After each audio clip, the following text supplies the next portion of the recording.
मारो इसे और मारो इसे, ये इसी लायक है। अरे मारो गया। सरपंच जी, कालिया को चोरी करते हुए हम सब ने रंगे हाथ पकड़ा है। अब इसे गांव से बाहर निकाल देने में ही हम सबकी भलाई है। तो देर किस बात की है, अभी इसे धक्के मार के इस गांव के बाहर का रास्ता दिखा दो। अरे सरपंच ऐसा मत करिए, मुझे एक मौका और दीजिए, मैं दोबारा कभी चोरी नहीं करूंगा। लेकिन गांव वाले उसकी एक नहीं सुनते और उसे मार मार के गांव की सीमा के बाहर निकाल देते हैं। मेरी कमर दर्द के मारे मेरी जान निकली जा रही है। कमबख्तों ने जम के धुलाई की है मेरी। अरे भगवान करे इनके गांव में भूचाल आ जाए, धरती फट जाए और सब गांव वाले उसमें समा जाए। चलते चलते कालिया जंगल में पहुंच जाता है। उसे वहाँ एक प्रयोगशाला दिखाई देती है। अरे इस जंगल में ये अजीब सा दिखने वाला घर किसने बनाया है, चल कर देखना पड़ेगा।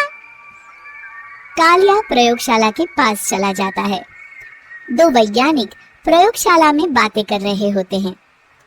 बधाई हो डॉक्टर चमन, आखिरकार हम दोनों ने मिलकर एक ऐसी घड़ी का आविष्कार कर लिया है जिसे पहनकर कोई भी इंसान गायब हो सकता है।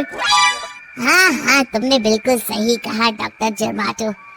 अब कल सुबह ही हम इस जंगल से निकल जाएंगे, लेकिन उससे पहले आज रात के खाने का बंदोबस्त करते हैं। हाँ हाँ, मुझे तो बड़ी जोरों से भूख लगी है, चलो चलते हैं। दोनों वैज्ञानिक वहाँ से चले जाते हैं। उनके जाते ही कालिया प्रयोगशाला में दाखिल होता है। अच्छा तो ये बात है। कालिया बड़े से कांच के अंदर रखी घड़ी को बाहर निकाल लेता है और अपनी कलाई पर बांध लेता है। फिर घड़ी में लगा बटन दबा देता है। कालिया को एक जोरदार झटका लगता है। कालिया अपने आप को आईने में देखता है तो उसका पूरा शरीर पूरी तरह से गायब हो चुका होता है। हाँ, अब तो जो चाहे वो कर सकता हूँ। सबसे पहले मैं उन सभी को सबक सिखाऊंगा। गाँव वालों, मैं आ रहा हूँ। कालिया गांव की ओर चल पड़ता है। थोड़ी देर के बाद दोनों वैज्ञानिक वहां आते हैं। अरे ये क्या, लगता है कोई हमारी घड़ी चुरा कर ले गया है। ये देखो पैरों के निशान। अब क्या होगा, अगर वो घड़ी किसी गलत हाथों में पड़ गई तो अनर्थ हो जाएगा। तुम चिंता मत करो, हमारी घड़ी में जो बैटरी लगी है ना, वो सिर्फ 24 घंटे चलेगी। उसके बाद वो घड़ी काम करना बंद कर देगी। उधर दूसरी तरफ गांव में सरपंच अपने घर में सो रहा होता है। तभी एक आहट से उसकी नींद खुल जाती है। अरे कौन है, कौन है वहाँ? बड़े मजे से सो रहा है, आज मैं तुझे नहीं छोड़ूंगा। कालिया पास में पड़ा डंडा उठाकर सरपंच की पिटाई शुरू कर देता है। ये ले, ये और ये ले, इसी लायक है, ले। आप मर गए। अरे अरे ये क्या हो रहा है? अरे अरे कोई बचाओ मुझे, मेरे घर में भूत आ गया है। सही कहा, मैं भूत ही तो हूँ, ये ले। अरे भूत जी, मैंने आपका क्या बिगाड़ा है, मुझे छोड़ दीजिए। आपको क्या चाहिए? तेरे घर में जितना भी पैसा है ना, मुझे ला कर दे दे, तब मैं तुझे छोड़ दूंगा और यहाँ से चला जाऊंगा। सरपंच अपनी तिजोरी से पैसे निकालकर एक बड़े कपड़े में बांधकर जमीन पर रख देता है और कालिया वो सारा पैसा लेकर वहाँ से चला जाता है। दूसरी तरफ जमींदार गांव के चौराहे पर खड़ा कुछ लोगों से बात कर रहा होता है। इस कमीने जमींदार ने भी मुझे बहुत पीटा था, इससे भी बदला लेना तो बनता है। हाँ?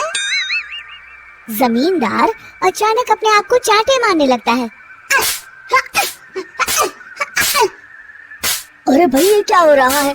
जमींदार साहब अब ठीक तो है ना? अरे मुझे नहीं पता भाई।